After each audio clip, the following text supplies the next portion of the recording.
میں سرپرست اعلیٰ مرکز افکار اسلامی و جامعہ زانویہ و جعفریہ اور جامعہ جعفریہ کی تمام انتظامیہ کی طرف سے تمام معزز مہمانوں کو خوش آمدید کہتا ہوں اور شکریہ ادا کرتا ہوں قائد محترم کا کہ جنہوں نے ہر سال کی طرح اس دفعہ بھی ہمیں نہیں بھولے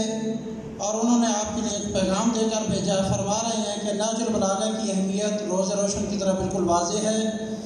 یہ عظیم کتاب اسلام کے روشن چہرہ کو پیش کرتی ہے جس میں حکمرانی کے مسائل سے لے کر فرد واحد کے مسائل تک تمام کی رہنمائی موجود ہے۔ اس بنیاد پر نہج البلاغہ کی اہمیت کو اجاگر کرنا امت مسلمہ کی مشترکہ ذمہ داری بنتی ہے تاکہ آئندہ نسلوں تک اچھے انداز میں منتقل ہو سکے اور نسل انسانیت اس سے بہرامد ہو سکے۔ ایک طویل عرصہ سے اس بات کی ضرورت محسوس کی جا رہی تھی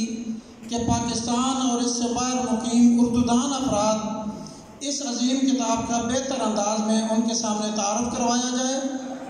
پاکستان میں احیاء نہج البلاغہ کے حوالے سے مرکز افکار اسلامی کا کردار اب کسی تعارف کا محتاج نہیں رہا۔ مولانا مقبول حسین علوی دامت برکاتہ نے جس عظیم مشن کو پورا کرنے کا عہد کیا تھا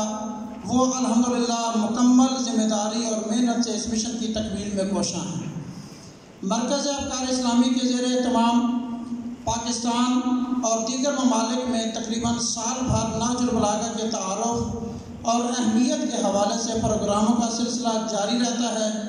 جس سے لوگوں کے فکر اور شعور میں مزید اضافہ ہو رہا ہے۔ دعا ہے کہ رب کریم مولانا مقبول حسین علوی صاحب اور ان کے رفقائے کار اور مرکز افکار اسلامی کے تمام ذمہ داران کی پرخلوص زحمات کو خدا قبول فرمائے اور ان کی یہ زحمات دنیا و آخرت کی فلاح کا باعث بنے اور خداوند متعال جامعہ جعفریہ جنڈ کے تمام مسئولین کی توفیقات خیر میں اضافہ فرمائے۔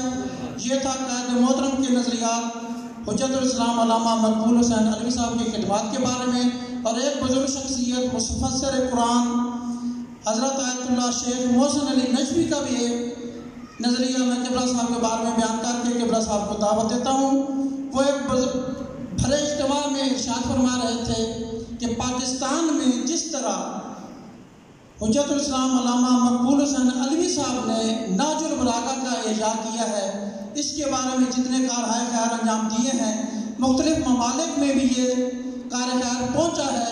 اس کے تو خیر میں گارنٹی سے کہہ سکتا ہوں۔ شیخ صاحب فرما رہے ہیں کہ اے مولانا مقبول حسین علوی صاحب، جب بھی آپ حضرت علی ابن ابی طالب کے سامنے پیش ہوں گے تو میں یقین سے کہہ سکتا ہوں آپ انشاءاللہ سرخرو ہوں گے۔ خداوند متعال ان کا سایہ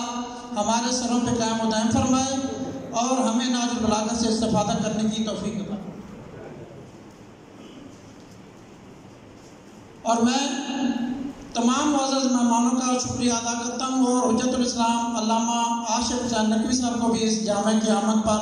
شکر گزار ہوں۔ دعا کو ہوں خالق کائنات ان کو بھی صحت و سلامتی عطا فرمائے۔ اب آپ کے سامنے سرپرست مرکز افکار اسلام